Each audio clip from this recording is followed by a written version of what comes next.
again and see if we don't get kicked off. I have no idea what's going on with this, but I'm watching the monitors. Forgive me if I'm looking down. The second time this has happened. Happened the last video right at the end, and now it's going on with this one. So the high-tech stuff world is kicking my butt. Hopefully we'll make it this time. Again, Bruce Wilson, FLP Institute. I'm back after vacation and got a vacation story to tell you about. Sorry about missing 2 weeks of videos, but I had a much needed vacation time. I needed to get away and had a nice time. Actually saw the beach for the first time in years. The topic today is based on a real example that I've come across just with a friend of mine in the past week or so. And it's knee-jerk rather than planning. It's going after anything in reinventing versus going with a plan. So I'll get into that in just a minute, but let me introduce myself. Bruce Wilson, FLP Institute. Here's the information right here. We help, we work, we partner, we handhold, we coach, we motivate, we guide, teach people who are 45, 50 years up, people midlife and later who are redirecting, refocusing their life, reinventing themselves due to whatever the catalyst may be. It may be a loss of someone close, in other words, grief. It may be loss of a marriage, divorce, loss of a job, loss of income. There's lots of things, unfulfilled, unhappy. There's lots of things that can be the catalyst for this. Based on my background, I've got over 45 years in the coaching, counseling field, and personally, I've probably experienced nearly all of the catalysts that I just mentioned, if not all of them. So I'm coming at it both from professional and from personal experience. Enough about that. Let me talk a little bit. Let me tell you a little bit of a story, just opening up Bruce to the world. This vacation, I'm a beach lover. Grew up about an hour and a half from the beach, but due to circumstances, have not spent more than a day, maybe a day and a half, at the beach in probably 12, 14 years. So got the opportunity for 10 days to hit the beach and just reconnect. So I always like to get down there and watch the sunrise, and plus that gives an extra day down at the beach. So as it turned out, driving overnight to get down, and I'm trying this new technology that I've discovered. I'm slow with this stuff, people, using maps and GPS to direct me. Unfortunately, this nice lady that was talking to me and giving me directions through the maps was taking me through the country. And I made the comment as we're going down, I sure hope nothing happens to the car because I have no earthly idea where we are, and we're out in the middle of the country. Guess what? Check engine light comes on, car starts running weird within 5 minutes after saying that. Long story short, made it down to the beach. Didn't get breakfast like I was planning because I didn't know if the car was going to restart or anything, and headed down directly to the beach. So unloaded a little bit early, headed down. I spent that first day unwinding, enjoying the beach. I was in sheer beach mode. The sounds, the smells, everything. The funny thing about that, though, is I was, and plus realized no sleep that night. Drove all night and then dealing with the car in the morning. So I was napping on the beach, enjoying this, reading, just catching up. And at one point, I'm very careful about the sun normally. I pulled my shirt up. Well, long story short, for the entire week, in my belly, I had this round thing. It's like an eyeball, red looking out at me because I got roasted in one part of the body that I had not put on any sunscreen. So Bruce learned a lesson. Don't fall asleep with your parts exposed that you don't have sunscreen on. But it was a great vacation, and I'm back with you. I'm excited to be back and excited to talk a little bit about some stuff. I'm going to be, the first time in a while, using the whiteboard, the whatever you call that thing, and to write on. But let me explain knee-jerk survival. If there was a neat book that I read many years ago that has stuck with me, A Company of One. We are all a company of one. Basically, we're all contractors. You may have a full-time job, but we are all contractors. We contract to show up at work, do a good job, earn the money, earn more money than the company pays for us, and do that day after day. Whether you are on the payroll, whether you are an actual contractor, we are actually a company of one. Now, the reason I talk about this is if we are looking at reinventing, redirecting our lives, I'm going back before we even start. And what I mean is, let's start when the opportunity is ours, not when it's forced upon us. Yes, grief, divorce, things happen that may be out of our control, unexpected death, but there's other things around us that are within our control. If you lose someone and you say, it's time for me to go another direction, well, daggone it, don't lose your job and your income in the process. Plan and move when you are ready, not when other people decide that they're going to take charge at it. And I'll talk about that a little bit more in just a little bit. But it's basically using sports analogies. It's the difference in, for instance, football. The end of the game, you've got 2 minutes left, and you're back against your goal line. You've got the entire field to go to score a touchdown, and you're 3 points behind. So you got 90 yards, 95 yards to make in 2 minutes. The deck is stacked against you. Versus you're 3 points behind or 3 points ahead, and you're on the 2-yard line, and you've only got 2 yards to go to score, and it's first down. So you got four downs to make it. Stack the deck in your favor, the odds in your favor, and prevent other people having the opportunity to take charge and to make decisions for you. Another way to say this is make yourself indispensable, or at least hard to be replaced. And I'm going to give you 3 examples, one of them being me. Years ago, and the first one's not me, years ago I was working with a hospital, and there were 2 department directors, and I could see the writing on the wall. Their departments were going to be combined, so one was going to go.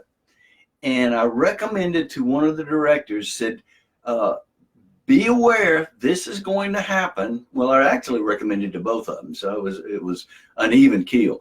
I said, this is going to happen. So make yourself as valuable as possible so that you are the chosen one. But one of the directors had a master's and the other had a 2-year associate's degree. So that's kind of not working for you. So you've got that other one already had something working against her. And I said, do what you need to do to be a star every day.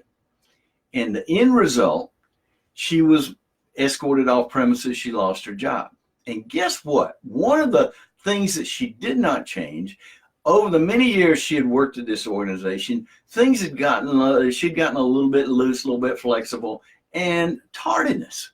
She was not coming in when the rest of the directors were. Well, we don't fail in our movement activity towards our goal. We don't fail in a job because of one single thing. Rarely is it one event. It does occur, but it's rare. Usually it's because of small things that we do. And tardiness, it was her issue. It was obvious to everybody that this particular person was not showing up on time. So it made it easy to replace her. Now, the other thing to think about as I'm talking about this is my audience, you guys, we're older. And we know age discrimination is not out there. Well, BS. It is out there. If you are earning X salary that you accrued and advanced to, and somebody comes in and they're 20 years younger and they're working at a lower salary, but they're doing the same job, guess you got that against you to start with. So you have to make sure that you are adding that much more value to stay on. So I'm not just talking in general, I'm also talking about all of us that are up in years, and that just like any professional athlete, there's people coming in behind us that are coming after our jobs. So if we think of this as a company of one, an athlete of one, whatever, and we're always working harder to keep our jobs, it will save you time and money. Now, in my situation, I was working, I had what I call a Band-Aid job. When the economy went bad and consulting dried up, I took a job that was just to pay the bills. Well, after some time there, I realized I was doing what they wanted very well, but I could do that in a minimum amount of time. And I did not do the best I could to make myself so valuable that they could not release me. And the end result was they did. Now, it was interesting. The two people they released were two of the three oldest people that worked at that facility. Now, go figure. But when I look back, even within, as I was in survival mode, blindsided, when I look back, I thought to myself, if I was that plant manager and I had to find two people, it was what they call a RIF, reduction in workforce. It was a corporate thing. It wasn't that I did my job poorly. It's just that every plant had X number of people they had to reduce by. And I thought, if I was a plant manager, I would have released me because I was not as valuable as other people in the job I did. So point made, do not ever get in a situation where you are so invaluable that you can easily be replaced. Don't stick out by being tardy. Don't stick out by having poor worker skills, interpersonal skills with your workforce. Don't stick out by doing a poor job, doing a half-assed job. Find your strengths and use that, and minimize your the things that people may look at as reasons to replace you. Okay, I'm looking at my notes here. One of the other benefits of doing this is before we start reinventing. Now, everything I'm talking about is laying the groundwork. We haven't even started on the pathway of reinventing. We want to set the groundwork so it's within our control. So we're doing it when we are ready, not when we have to, not when we're forced to. The other thing about this is we start to practice. When you become more valuable at what you're doing right now in your current job, when you become better at it, when you become a star at it, you are beginning to practice what you want to become when you reinvent. So think about the type of person, the type of professional, the type of individual you want to be, you want to model when you redirect your life, and start practicing on it now. The discipline, the work ethic, the people skills, etc., etc. Whatever it is, start practicing on it now. So when you're ready to step out, you've got those habits already down. You can work on other things that are going to bring in the income quickly and make the journey quicker. Now, switching topics just a second. Know your goal. When we start to reinvent and redirect, quite often we have a dream business, a dream career, a dream charity, a dream way to help others. We have this vision and this goal. That is great. Visualize that on a daily basis, but work backwards so that every day you've got your individual goals. The reason I'm saying that it's like, Bruce, duh, anybody knows that. But it's easy to get overwhelmed, and I'm guilty of this. It's easy to get overwhelmed when you're looking down the road and you see all that has to be done, all the skills, experience, knowledge I have to accrue that I don't know. It's easy to get overwhelmed and discouraged. So have your long term, but focus on your short term, and just like a horse with blinders. Keep narrow focus. Don't let it blow up outside of that. Okay? I'm talking to me on that one. That's one thing that I have to work on, and that's where support and partners can help with that, to help refocus. Bruce, slow it down. Let's focus on what we got to do today. Now I'm going to give you a real life example, and it's the reason I chose this topic today. I like to bring in things that people recommend or that I see that's going on. And it's a friend of mine that got blindsided and lost his job. Okay, he is being forced to reinvent. He is doing exactly what we want to try to prevent. This blindsided him. All of a sudden, he's out of a job, out of income, and he's got to figure out what's next. What do most people do in this situation? Well, they do what I call knee-jerk, survival mode. I've got to get anything. I've got to do what I used to do. I've got to send out resumes. I've got to find a job the only way I know, and that's resumes, interviews, da-da-da-da-da. I've got to go out to McDonald's, go out to Lowe's Hardware and put in applications. Well, when you throw lines everywhere, you probably are not going to catch too much. The knee-jerk, I've rarely ever seen that work successfully long-term. Yes, you may get a job temporarily, and survival is important, but many of the times we don't find anything.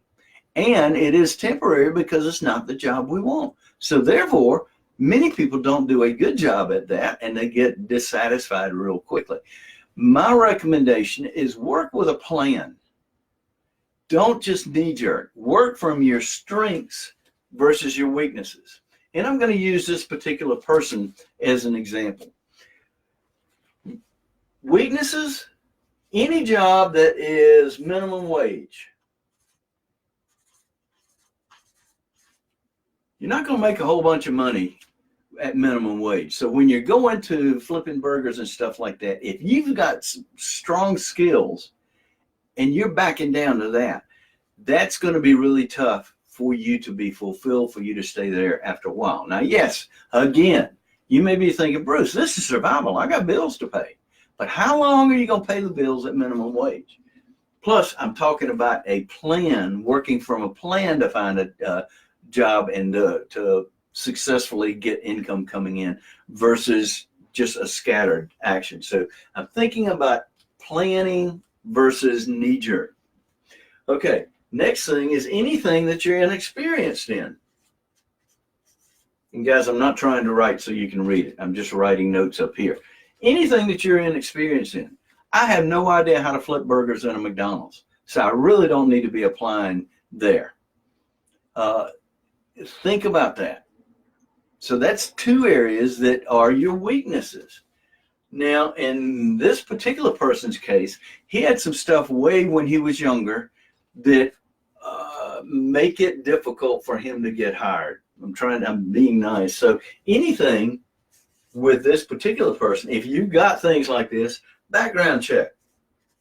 Any company that's going to do a background check might be a weakness for you to aim for.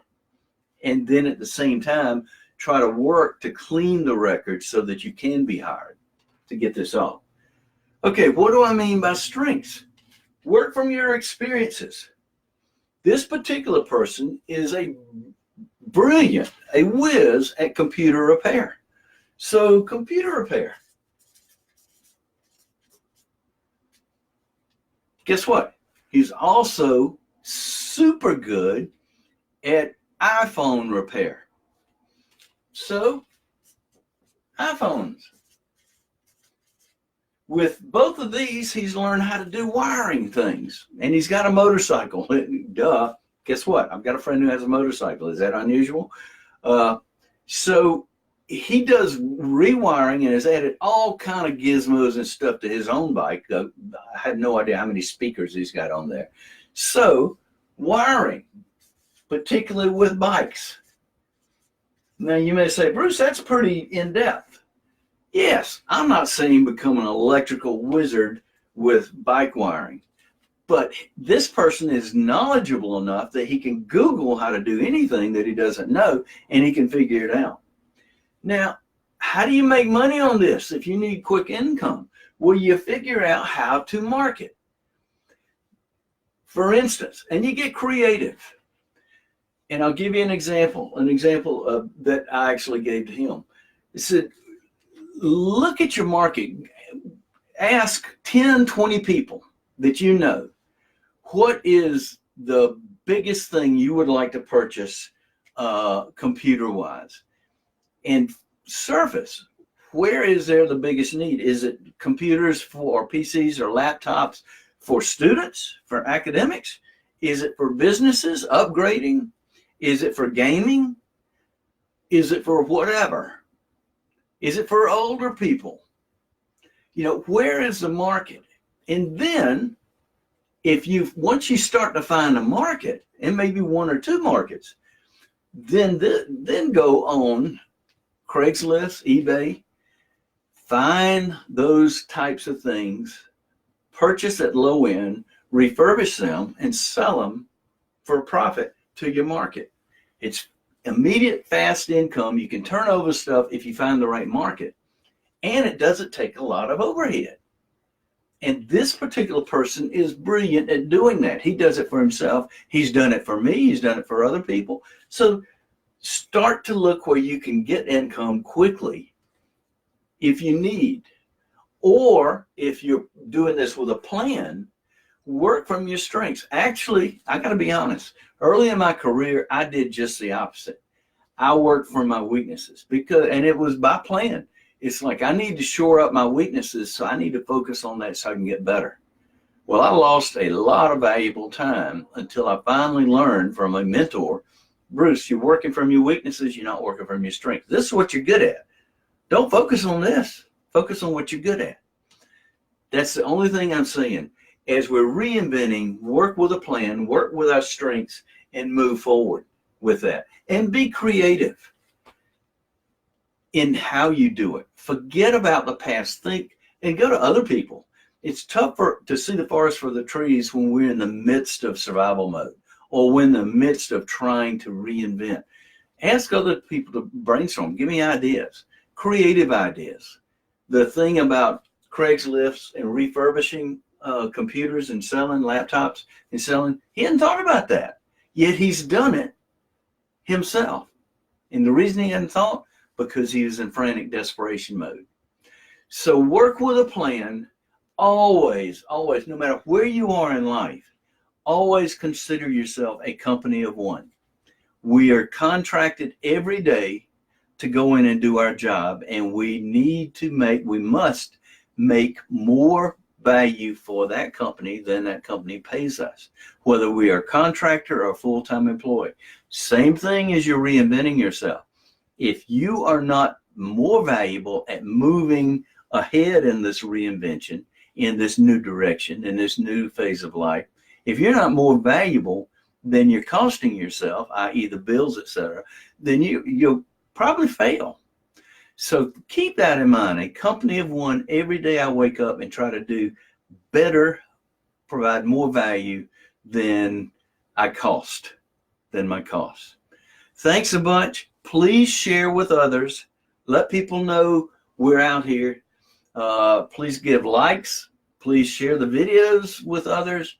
We're also building our YouTube channel, so I'll give you more information as that comes along. But the more word of mouth gets out there until we officially start marketing, which will be pretty soon, I think, the more people we see. I'd rather get organic people that enjoy and want to see this.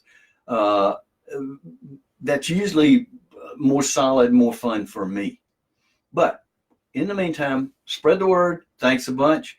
And thanks for putting up with me. Sorry about the glitch. I'm glad we got all the way through this one. I have no idea why this thing is occurring, but hopefully I can figure it out. But it's technology. I'll probably need somebody else. Work from strengths and weaknesses. High tech ain't me.